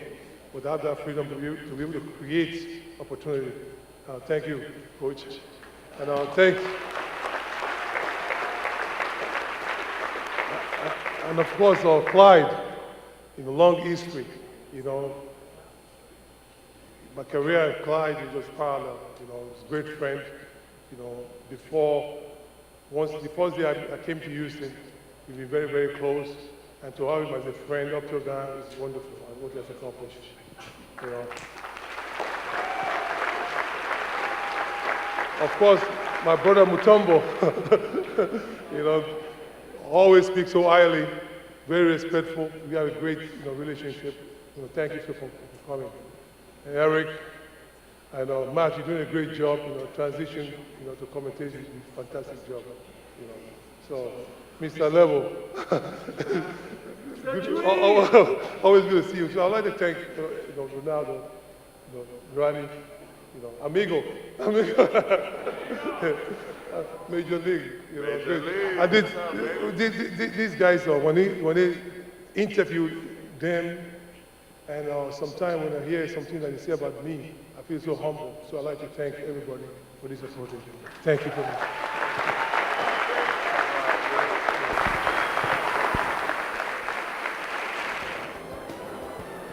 Welcome back to your 2018 Houston Sports Awards.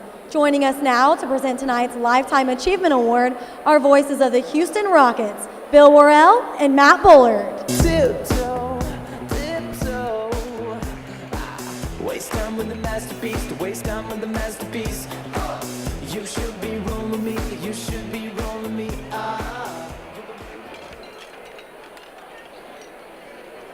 Bill, let's go back all the way to 1994 when Les Alexander acquired the Houston Rockets.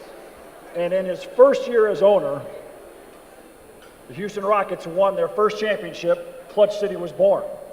And then, the following year, back-to-back championships for Les Alexander.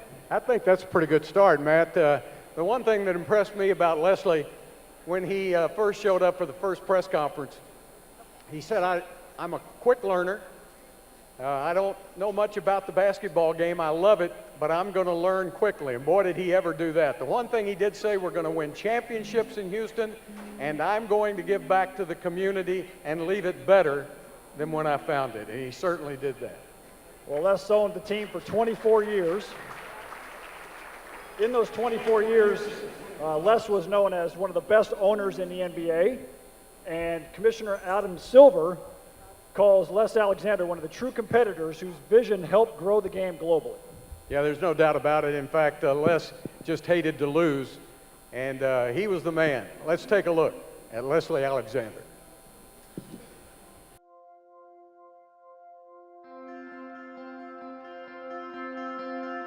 Leslie Alexander is someone who would literally give you the shirt off his back. He's intelligent, he's savvy, and he's made a fortune on rolling the dice on good advice. He got his law degree while working on Wall Street, and even then he knew he wanted more. Leslie loved basketball and set his sights on buying an NBA team. So he did his homework, took the advice, rolled the dice, and it was the Houston Rockets proving to be the best bet. Here comes this little short guy from Florida taking over. Like, who is this guy? You know, but he came in, he made some bold moves and bold predictions that we win a championship, you know, and it was fun playing for the guy, even though he traded me, but it's all good. We still love him because he runs a great organization, and business is business. At his opening news conference, Leslie said he had two goals: to win championships and give back to the community. I would like to be the most charitable owner in the league. I'd like to help the city of Houston any way I can. That first goal was achieved immediately when the Rockets won back-to-back championships in 1994 and 1995. Time running out on the New York Knicks, and the city of Houston has won its first major championship. During that first series in '94, the Rockets lost their first two games at home to Phoenix, and the local paper was calling Houston Choke City.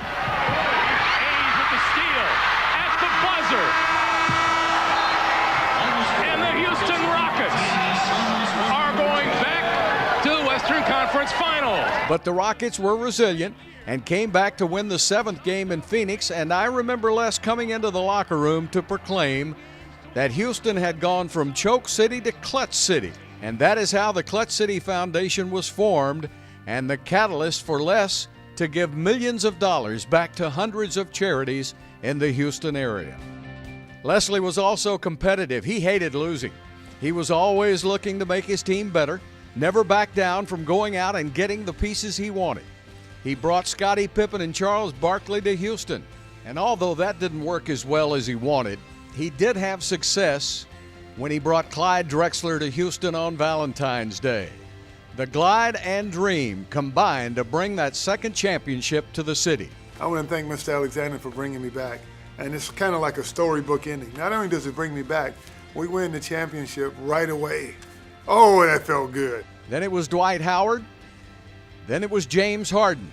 And finally, Chris Paul. When Les decided to retire, he left a championship-ready team for new owner Tillman Fertitta. And as a final gesture on his way out, in true Les Alexander fashion, quietly gave $10 million to the Harvey relief efforts. If you judge owners by championships and good men by their deeds, then Leslie Alexander deserves a toast tonight as the best in Houston sports history. Ladies and gentlemen, we are proud to introduce our 2018 Houston Sports Award lifetime recipient. No, not today. What? Not today. Not today? I flew all the way from Atlanta to present the Lifetime Award to my good friend, Mr. Leslie Alexander. Please let's clap for Mr. Landry Alexander, please.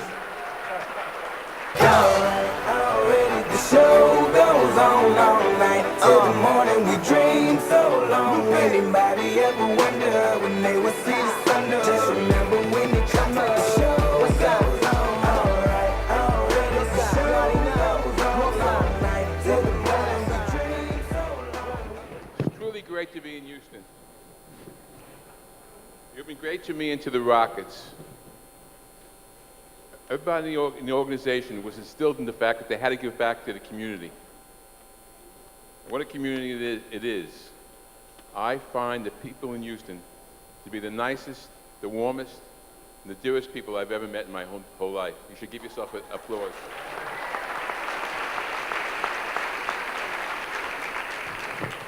I'll always be a fan of the Rockets. We have a great team this year. We could go all the way.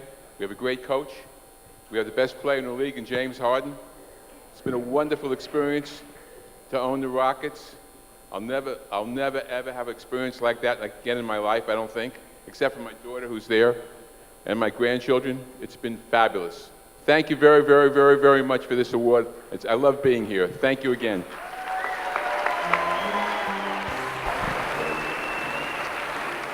Here to present Athlete of the Year is Jeff Bagwell and Craig Biggio. Cause all I do is win.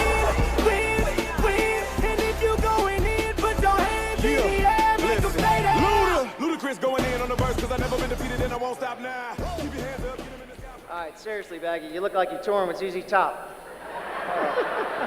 Wait, I don't know how to look in this thing. Are you looking at that one? Or that one. Oh. Either one. Okay. What? It's the Lucky Beard. It's why we won this year. No, that was my line. Yeah, that's why we won this year. Well, that and these guys worked their tails off like none other and were crazy talented to begin with. It had a supportive, visionary management and ownership. You know I didn't say that. But other than that, it was the beard.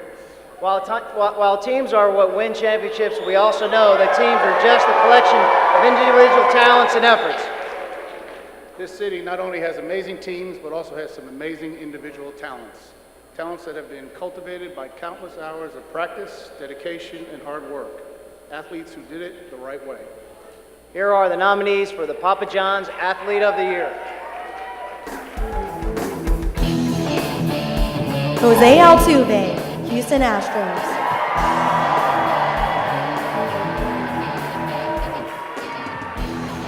James Harden, Houston Rockets.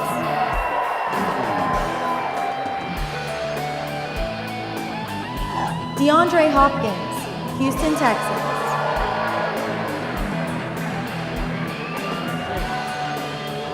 George Springer, Houston Astros.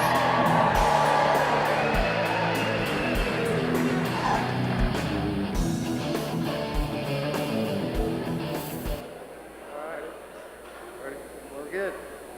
All right. And the winner is Jose Altuve, Papa John Athlete of the Year. Joining us to present the award from Papa John's is President Keith Solins.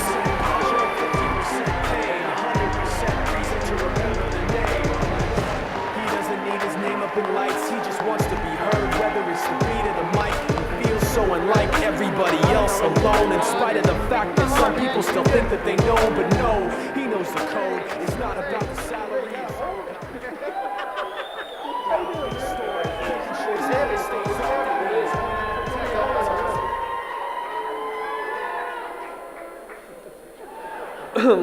Well, thank you so much. It's an honor to receive this award from two Hall of Famers. I mean, I'm really happy, and I want to thank God for the opportunity to be here tonight. Thank my family back home. I want to thank all my teammates, including George. They are a big part of what we did this year. I mean, this year has been unbelievable, the World Series and everything we did, just because the fans and because Houston is the best city in the world, and I'm happy to call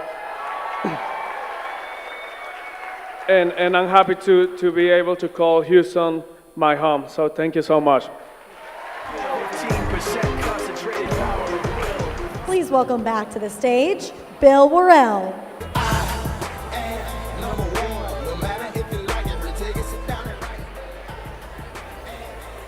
Hello, everybody. Glad for hanging in there with us, but have you ever been to anything like this tonight? Is this one of the greatest events that I have seen in Houston sports history?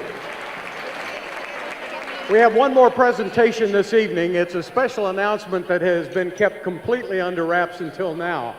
Not even our distinguished number 34s know about this major announcement.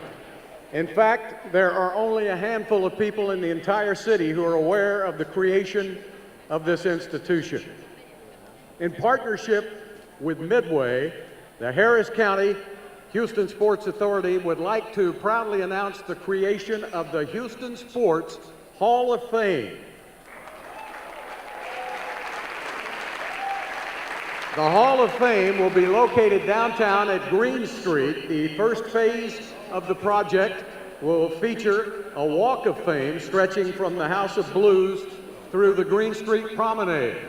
Future phases in the works include multiple state-of-the-art LED video displays, interactive experiences, and will culminate in 3,500 square feet of interior space. And ladies and gentlemen, it is my honor to announce your inaugural Houston Hall of Fame inductees, Earl Campbell, Hakeem Olajuwon, and Nolan Ryan. The show goes on all night till the morning. We dream so long. Anybody ever wonder when they would see the sun? Just remember when you come up. The show goes on all right. The show goes on all night till the morning. We dream so long. Anybody ever wonder when they would see the sun? Just remember when you come up. The show goes on. Have you ever had the feeling that you was Hakeem, you and Nolan, come on up.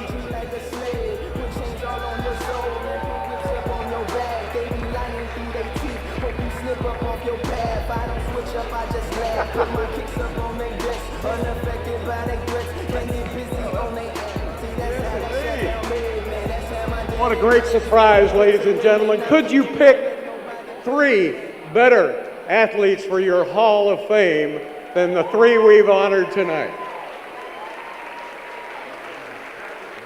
Now, these 3 Opie Otterstedt paintings will be the first exhibits to hang in the new Hall of Fame. And remember, there's still a few of these inaugural Houston Hall of Fame prints autographed by our legendary 34s. Use the cards on your table. Our staff will bring your prints directly to you. Not only will these Hall of Famers be immortalized with their inscribed monuments on the Walk of Fame, there is one more thing synonymous with being inducted into the Hall of Fame. Please welcome Fred Cuellar from Diamond Cutters International.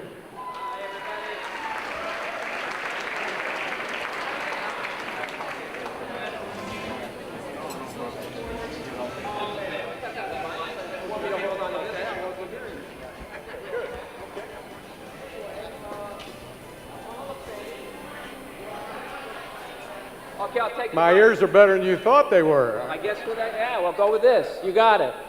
Anyway, guys, if we're going to have a sports Hall of Fame, then my goodness, there needs to be one more thing, and you guys got to promise you won't look until everybody hears the countdown. Okay, so first let's take a look here. All right, so Nolan, this is for you. Mr. Express, all right. Mr. Rose, here we go. The Dream, all right, hold on, don't open it yet. Okay, here we go. So on a count of 3, when I get to 3, I want you to open it. Because there's one more thing, and it's the 1, 2, 3. Take a look. The Ring. Diamond Cutters International is honored to be able to do your Houston Sports Hall of Fame rings. Don't run too far away after the show. We're going to get your finger size. We can design your rings. Congratulations. Thank you. Congratulations, Mr. Campbell. It's an honor. I think it's wonderful. Thank you very much. Thank you, everybody. You got it. I'll change my switch. You got it. All right. 3 Hall of Famers, 1 great city, the city of Houston. These guys, every year we will meet here for this dinner. And right now the Astros are positioned along with the Rockets, the Texans, all of these sports teams to 1 year. I would like to live to see 3 championship banners in baseball, basketball, and football, and soccer in Houston. And I think we can accomplish that very soon, because to go along with these guys, and of course we left out some greats too, and A.J. Foyt, and remember Gordie Howe was playing with his sons Mark and Marty back then. You've seen Bagwell and Biggio. Well, now we've got new stars, Jose Altuve, George Springer, Justin Verlander. We've got Chris Paul to add to James Harden, and of course the list goes on and on. So thank you so much to all of our winners tonight. Thank you for joining us for the first ever Houston Sports Awards. We'll see you back here again next year. Thank you, everybody.